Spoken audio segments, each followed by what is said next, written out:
Halo teman-teman semuanya, salam dan bahagia.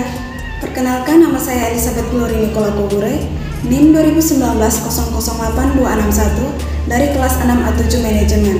Pada kesempatan kali ini, saya akan menjelaskan mengenai 4 siklus manajemen kinerja. Suatu organisasi atau bisnis apapun tentunya mempunyai tujuan yang ingin diraih. Hingga tujuan tersebut ingin diraih, tentunya harus memiliki kerjasama yang baik antar roda-roda penggerak dari perusahaan tersebut. Misalnya yaitu dibutuhkan kerjasama yang baik antar sesama karyawan yang bekerja. Sebelum itu saya akan menjelaskan mengenai pengertian dari manajemen kinerja. Manajemen kinerja adalah sebuah upaya komunikasi antar pihak atasan dengan karyawan dan dilakukan secara terus-menerus. Tujuannya adalah agar target atau visi perusahaan dapat dicapai. Oleh karena itu, performance dari manajemen harus bisa dijalankan dengan efektif oleh setiap perusahaan ataupun organisasi. Berikutnya, saya akan menjelaskan mengenai apa saja komponen sistem manajemen kinerja. Melansir dari The Balanced Careers, sistem manajemen kinerja terdiri dari sejumlah komponen penting, yaitu yang pertama, pembuatan deskripsi atau penjabaran kerja secara jelas sesuai dengan apa yang telah direncanakan saat perekrutan pekerja. Yang kedua, memilih calon pegawai yang dapat memenuhi persyaratan untuk diwawancarai. Yang ketiga, menjalani sesi wawancara pada calon pekerja sebagai upaya seleksi dan kelayakan untuk bisa dilanjutkan ke tahap yang selanjutnya.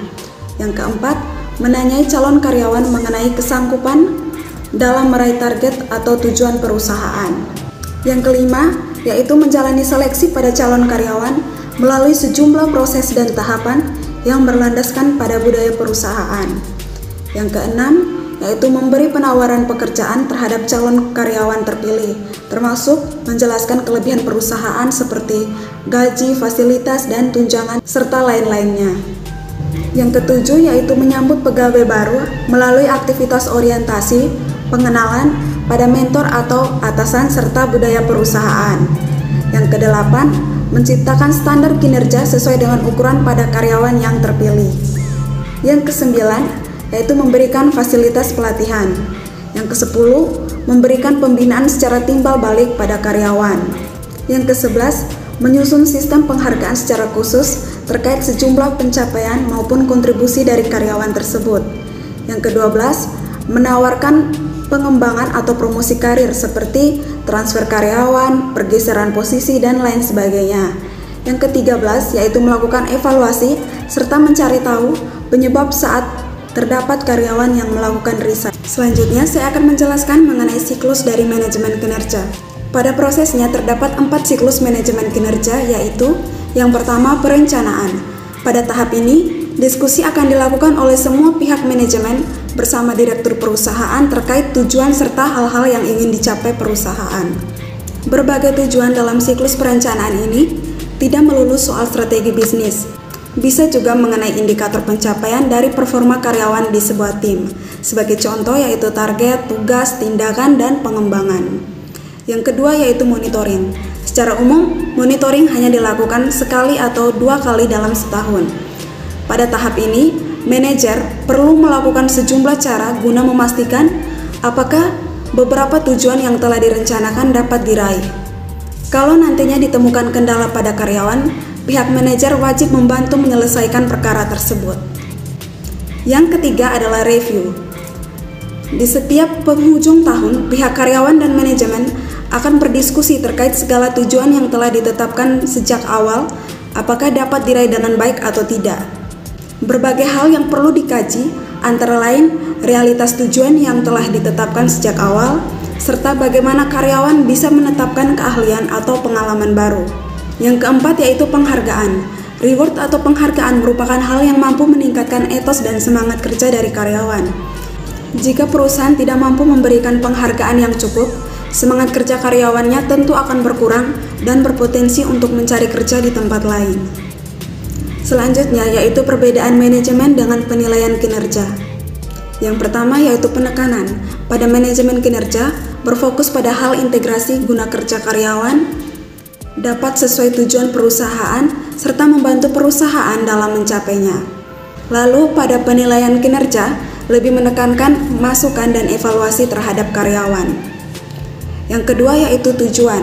pada manajemen kinerja menetapkan, memperbaiki, serta mengevaluasi performa karyawan. Dengan begitu, performa karyawan dapat ditingkatkan dan disesuaikan dengan tujuan dari perusahaan. Pada penilaian kinerja, menambah kinerja karyawan, mengembangkan keahlian dan bakat karyawan, serta menumbuhkan budaya perusahaan. Yang ketiga, keterlibatan karyawan. Pada manajemen kinerja, pihak karyawan mampu memberikan kontribusi serta umpan balik atau feedback yang dapat dibicarakan dengan pihak manajer. Jika pada penilaian kinerja, biasanya dilakukan oleh manajer karyawan dan tidak terlalu melibatkan karyawan, bahkan tidak sama sekali. Yang berikutnya yaitu syarat yang wajib dipenuhi dalam praktik manajemen kinerja.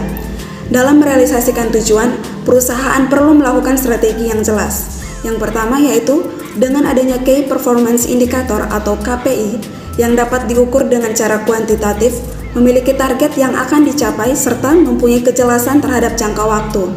Yang kedua yaitu pada kontrak kerja.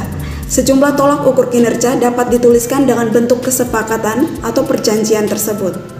Yang ketiga, terdapat siklus manajemen kinerja yang baku dan harus dipatuhi seluruh karyawan perusahaan, termasuk dalam hal pelaksanaan, perencanaan kinerja, pengawasan, serta evaluasi.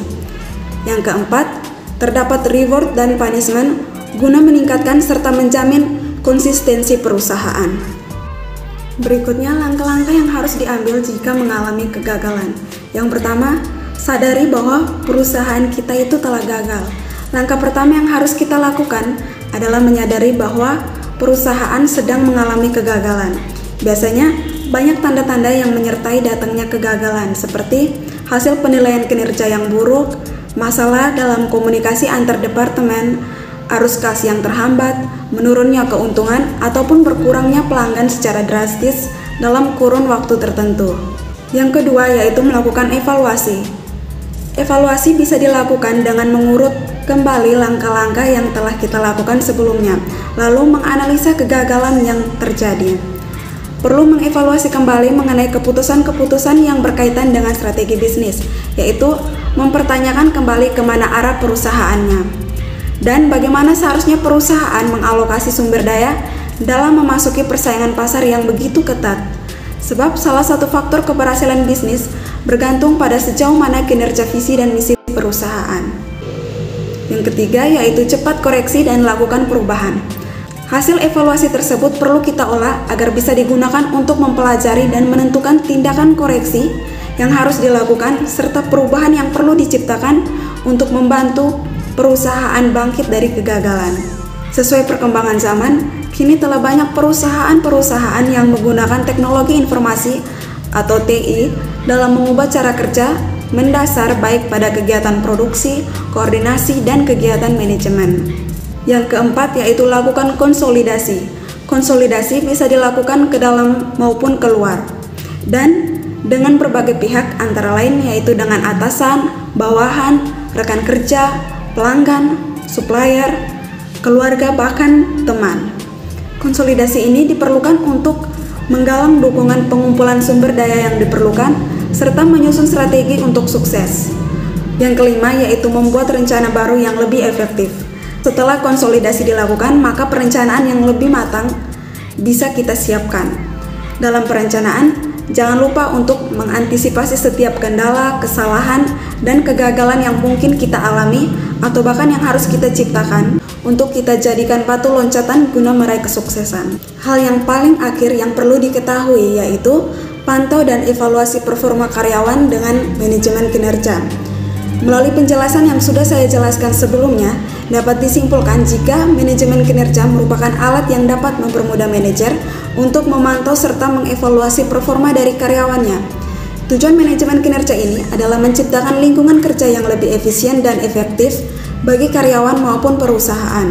Dengan begitu, kemampuan perusahaan dalam mencapai target atau tujuannya dapat berjalan dengan lebih optimal, terstruktur, dan terjamin. Sekian penjelasan saya mengenai siklus dalam manajemen kinerja.